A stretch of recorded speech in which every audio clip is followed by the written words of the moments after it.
Satu hal yang jadi hasratku, menyenangkanmu.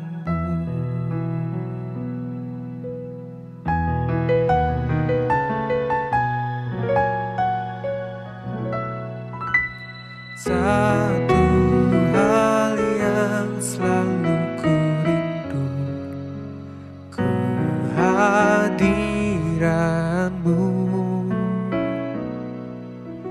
Satu hal yang jadi hasratku, menyenangkanmu.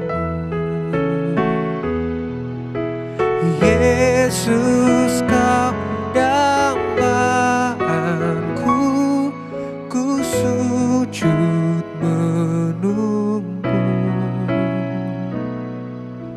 Curahkan urapanmu saat ku sembahmu.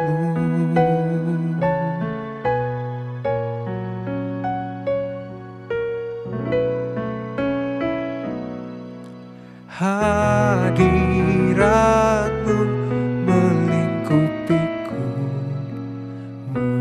menenangkanku.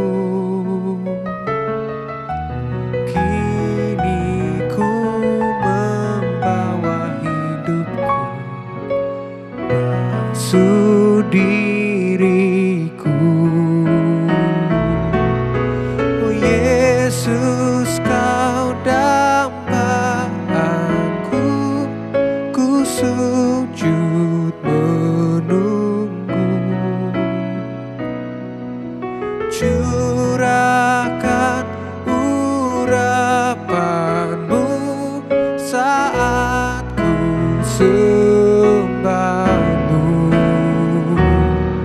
Oh Yesus, kau dambaan,ku sujud menunggu. Curahkan urapanmu saat ku sembahmu. Saat ku sembahmu. Saat ku sembahmu.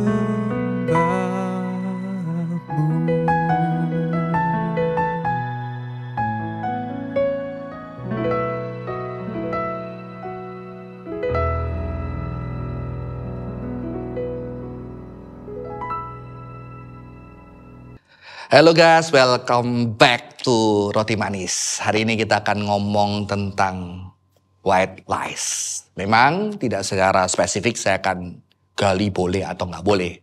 Jujur, saya udah males ngomong boleh atau nggak boleh, dosa atau nggak dosa, siapa yang nggak dosa gitu kan. Jadi tapi kita akan ngomongin ini. Saya akan ajak kita baca firman Tuhan Yosua 2 ayat 4-5. Ini kisah Rahab ketika dia bohong, ya, kebohongan yang menyelamatkan. Bisa orang-orang bilang, wah ini ada dasarnya nih Alkitab, dia bohong diselamatin gitu kan. Saya akan bacakan ayatnya ya. Perempuan itu telah menyembunyikan kedua orang itu. Namun ia menjawab, betul, orang-orang itu datang kepadaku tetapi aku tidak tahu dari mana mereka. Ketika pintu gerbang hendak ditutup menjelang malam, orang-orang itu keluar. Aku tidak tahu kemana orang-orang itu pergi. Cepatlah kejar mereka, tentu kamu dapat menyusul mereka. Kebohongannya keren ini, nggak tahu sudah tersistematis saudara-saudara ya. Ini bisa menjadi dasar, ya itu kan bohong. Selamat, justru itu yang membuat Rahab diselamatkan Tuhan ya.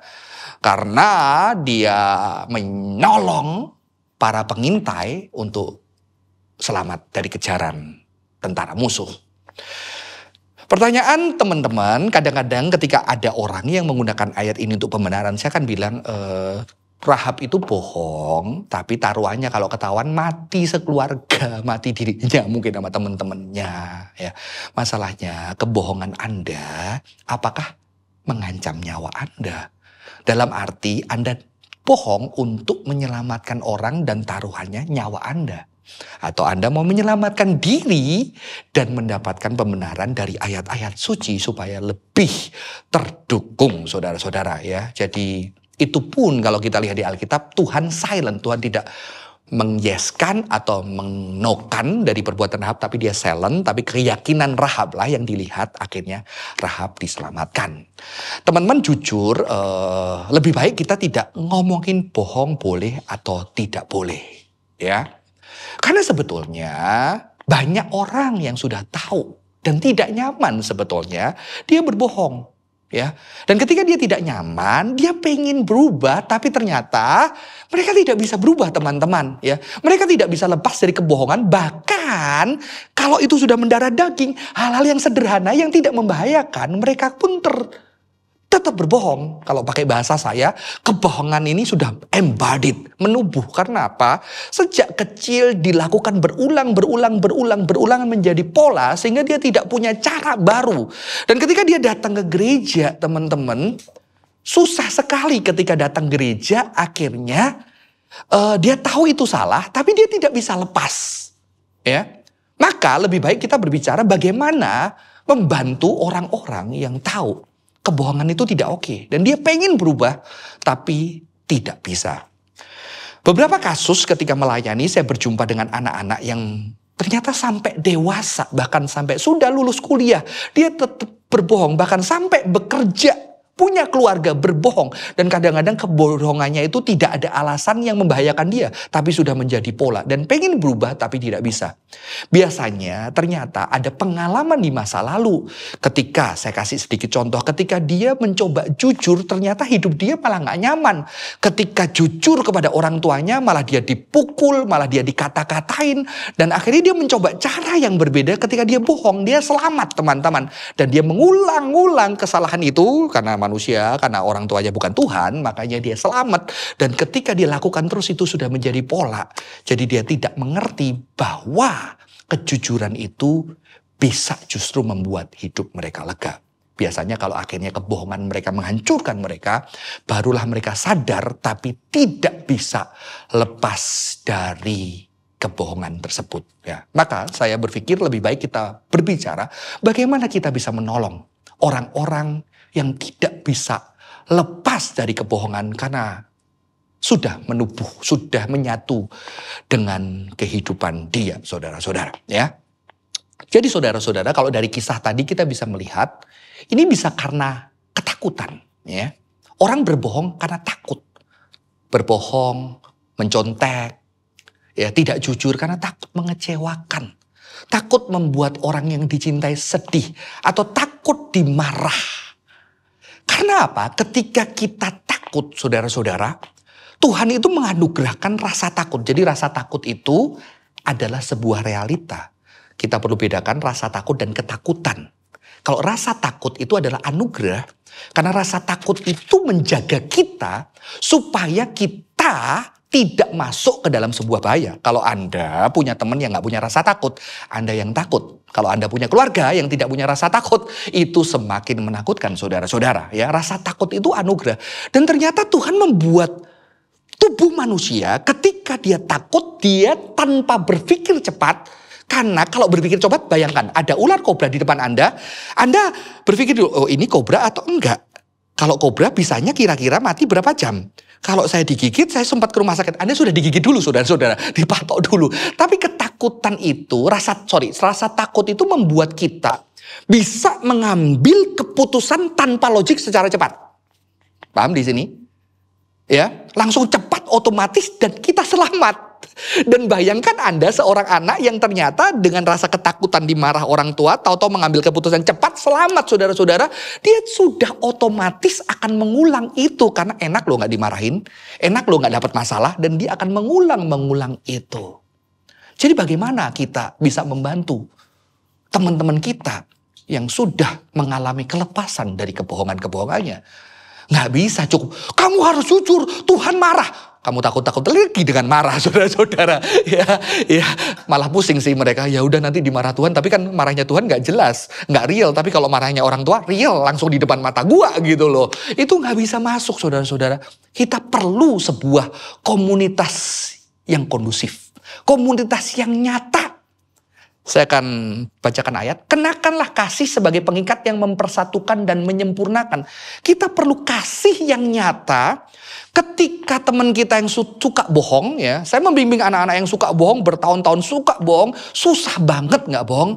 Tapi ketika dia akhirnya mengalami satu lingkungan kondusif dan ketika dia bohong, saya peluk, saya bilang saya bangga sama kamu. Kamu jadi pribadi yang berbeda. Itu menjadikan sebuah pengalaman yang baik. Ya. Saya pernah juga membuat anak saya berbohong. Anak saya main sama teman-temannya, ternyata temannya cukup bandel walaupun kecil, bandelnya anak-anak. Dan saya bilang sama saya, kalau kamu tetap main sama mereka, kalau kamu bohong, kamu nakal, papa nggak boleh kamu main sama mereka. Tapi temennya kan banyak, temennya mempengaruhi. Akhirnya anak saya diem-diem, ya, diem-diem dia bohong. 3 anak ya, dia bohong-bohong, tapi yang kecil belum terlatih bohong. Sehingga yang kecil jujur sama saya. Ya, begitu jujur saya panggil lagi, saya marah besar. Tapi ternyata itu membuat ketakutan.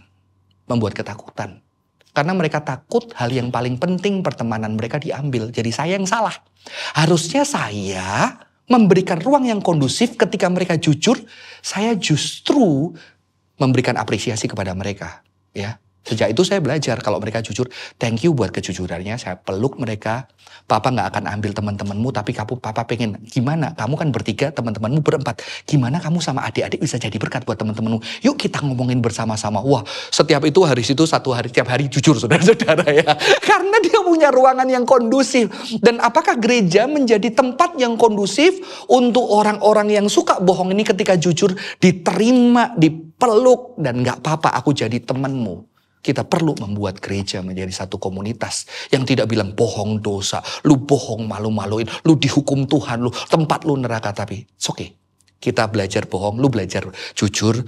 Gue sih udah jujur ya, karena gue nggak takut sama mama gue ketika jujur. Tapi gue mungkin belajar nggak ngomongin orang di belakang. Gue belajar kontrol emosi gue. Ya, kita saling belajar bersama, memberikan ruang kondusif sehingga kita punya tempat aman, safe space, meminjam podcast dari teman satunya ya, untuk orang itu bisa bertumbuh dan punya pengalaman-pengalaman positif tentang kejujuran. Ya, semoga ini bisa menjadi berkat. Sampai ketemu di Roti Manis episode selanjutnya. God bless you.